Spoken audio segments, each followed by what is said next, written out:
বান্ধৱীসকল মই ভনিমা মোৰ নতুন ইউটিউব চেনেল ভনিমা কিটচেন এণ্ড ব্লগলৈ সকলোকে স্বাগতম জনাইছোঁ।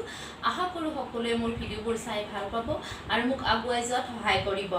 আজি ভিডিঅ'টো এটা নতুন ৰেচিপিৰে আৰম্ভ কৰিম বুলি ভাবিছোঁ। বলক দেৰি নকৰি আজি ৰেচিপিটো আৰম্ভ কৰোঁ। মৰয়াৰ দুপাখি মোৰ মনৰ বতৰা পঠিয়ালো তোমাৰ। এয়া মই লৈছোঁ লাও কোমোৰাৰ গুটি। আজি ইয়াৰে মাছৰ জোল বনাম। এতিয়া মই গেছটো জ্বলাই লৈছোঁ। এতিয়া মই একেবাৰে কমকৈ মিঠাতেল দি দিছোঁ, একদম অলপ কৰি আৰু।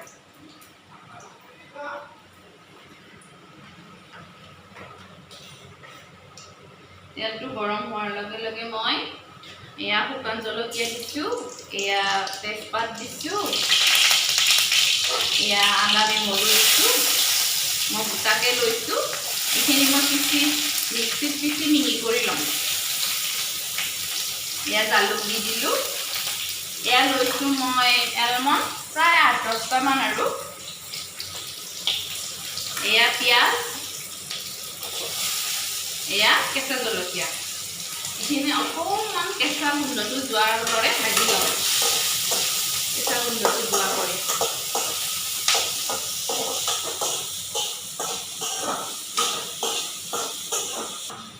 এইখিনি ভাজা হোৱা মিনি মই এয়া লাও কোমোৰাৰ গুটিখিনি মিক্সিত ধুনীয়াকৈ মিহি কৰি ল'ম।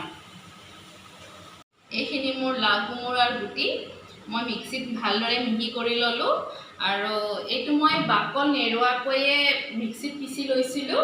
এতিয়া মই ইয়াৰ বাকলখিনি মানে যাতে ৰৈ নাযায় তাৰ বাবে এনেকৈ এখন চালনীত দি দিছোঁ। এতিয়া মই গুড়া চালনী এখনত মানে অলপ অলপকৈ পানী দি মানে এইখিনি এনেকৈ লৰাই থাকিম আৰু ইয়াৰে এটা ধুনীয়া পেষ্ট হৈ যাব আৰু বাকলটো ওপৰত ৰৈ যাব ইয়াৰে।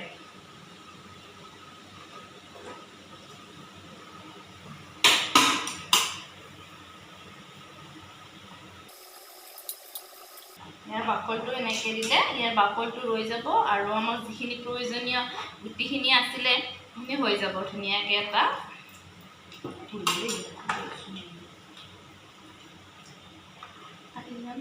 লাও কোমোৰাৰ বাকলিখিনি এনেকৈ দিয়াৰ পিছত পানীৰে গুটিখিনি সৰকি গ'ল আৰু বাকলিখিনি ৰৈ গ'ল।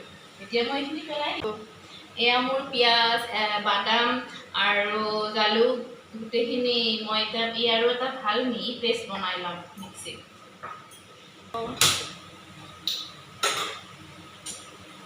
মোৰ পিঁয়াজ, এলমণ্ড, জলকীয়া আৰু আদা নেহৰু ধুনীয়া এটা পেষ্ট বনাই লৈছোঁ। এইখিনি মোৰ হৈ গ'ল। এতিয়া মই ইয়াত কেৰাহীটোত এতিয়া তেল দিম।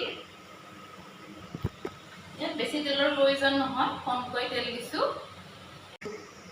এয়া মই বনাই লোৱা পেষ্টখিনি তেলত গৰম হোৱাৰ লগে লগে দি দিছোঁ।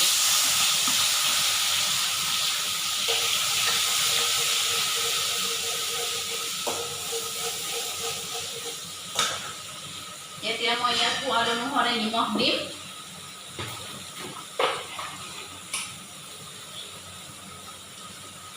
মই সোৱাদ অনুসাৰে নিমখ দিছোঁ। ইয়াত হালধি দিম।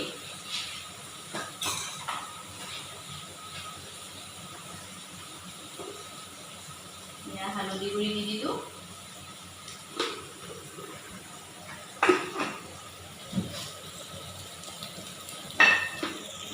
মই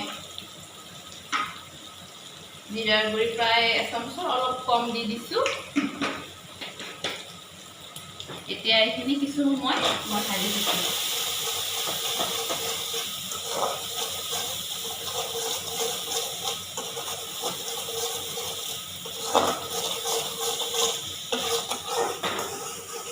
এতিয়া মই ইয়াত অলপ পানী দি দিছোঁ। মোৰ জুই পুৰা কমাই আছে গেছৰ। এতিয়া মই ইয়াৰ ফ্লেমটো বঢ়াই দিম জুইত।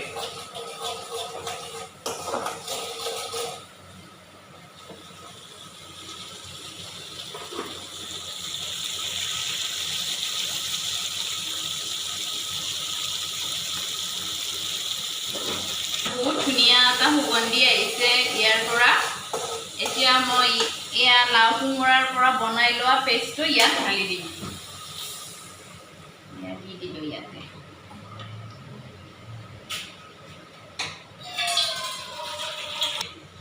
পানীটো আপোনালোকৰ নিজৰ পৰিমাণ অনুসাৰে দি দিব মোক এইখিনি পানী লাগিব সেইকাৰণে মই এইখিনি পানী দি দিছোঁ এতিয়া উতল অহালৈ বাট চাম তাৰপিছত মই ইয়াত মাছ দি দিম ধৰিছে এতিয়া মই ইয়াত মাছ দি দিম